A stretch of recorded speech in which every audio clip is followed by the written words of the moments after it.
Aujourd'hui, je vais vous parler du jugement. On le fait tous, mais qu'est-ce qui fait que l'on juge les autres? Qu'est-ce que cela renvoie de nous? C'est ce que je vais vous partager dans cette vidéo.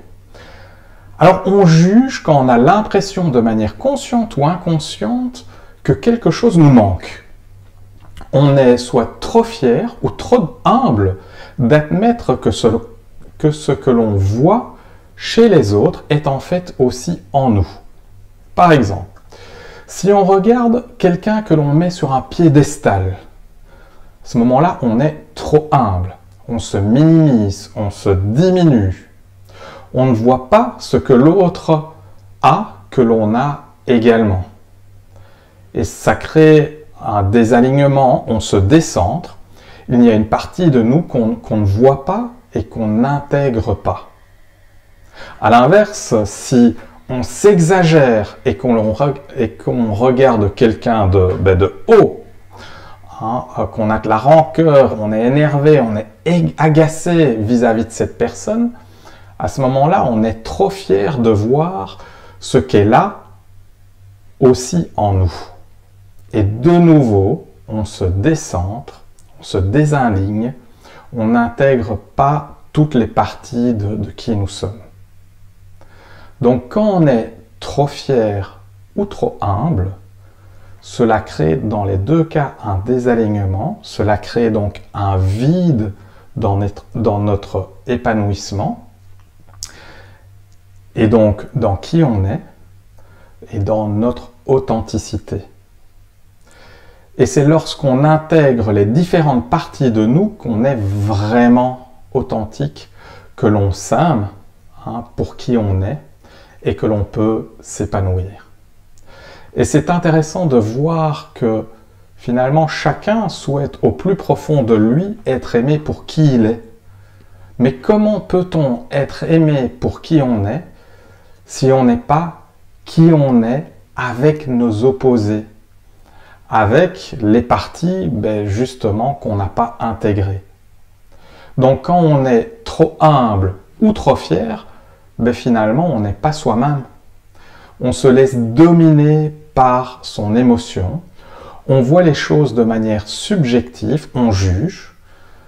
Si vous vous souvenez, à ce moment-là, quand on voit les choses de manière subjective, c'est plus le cerveau émotionnel, le cerveau limbique qui prend le contrôle, ce qui nous amène à chercher le plaisir immédiat et à éviter la souffrance. On est dans la survie et dans ce mode de fonctionnement, on ne s'aimera pas.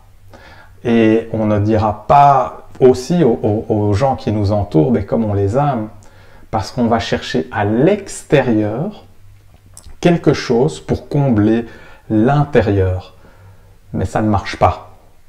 En d'autres termes, ce qui se passe, c'est que tu veux changer les personnes que tu regardes de haut pour qu'ils deviennent comme toi, ou tu veux changer toi-même pour devenir la personne qui est sur son piédestal, pour être quelqu'un finalement que tu n'es pas. Donc dans tous les cas, tu n'es pas aligné et tu n'es pas toi.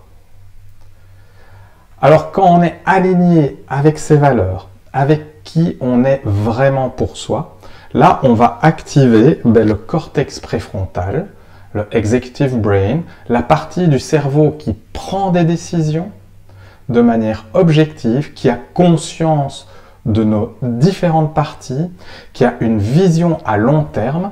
C'est le sage qui est en nous. Cette personne qui est capable d'amener de l'objectivité. À ce moment-là, on voit tout ce qui se passe autour de nous comme quelque chose qui est à notre service. C'est la définition même de la gratitude. On a plus, une fois qu'on est connecté au sage qui est en nous, qu'on voit que si ce qui se passe est à notre service, qu'on est dans la gratitude, on va avoir beaucoup plus d'amour pour soi, on va avoir une capacité de résilience beaucoup plus importante et on va avoir aussi beaucoup plus d'amour pour les autres.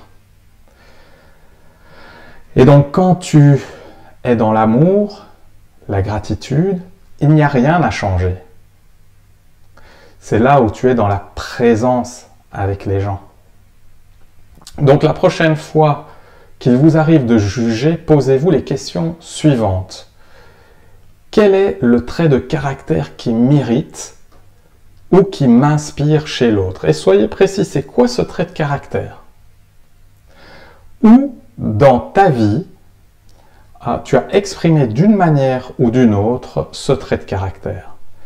Et je vous assure qu'en cherchant bien, vous allez trouver plusieurs exemples qui montrent que ce soit quelque chose qui vous inspire, un trait de caractère qui vous inspire, ou au contraire un trait de caractère qui vous irrite, je suis certain que vous allez trouver plusieurs exemples qui montrent que vous avez ce trait de caractère. Et si vous n'y parvenez pas, prenez votre temps, mettez votre main sur le cœur, respirez et laissez venir. Parce que cette partie, vous l'avez, sinon vous ne seriez pas irrité ou vous ne seriez pas inspiré par ce trait de caractère. Et plus vous prendrez conscience que vous exprimez le trait de caractère qui vous inspire ou celui qui vous énerve, plus vous allez équilibrer vos perceptions et activer le sage qui est en vous. Activer votre cortex préfrontal.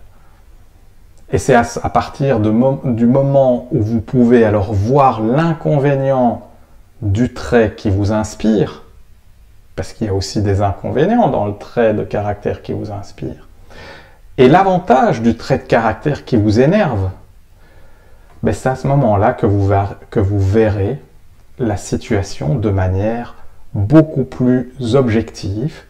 Cela va du coup diminuer la charge émotionnelle par rapport au jugement. Vous serez plus présent, plus équilibré dans l'amour de vous-même. Voilà ce que je voulais vous partager par rapport au jugement. Donc si vous avez des questions, mettez des commentaires, mettez-le dans les commentaires. Et puis je vous dis à une prochaine fois.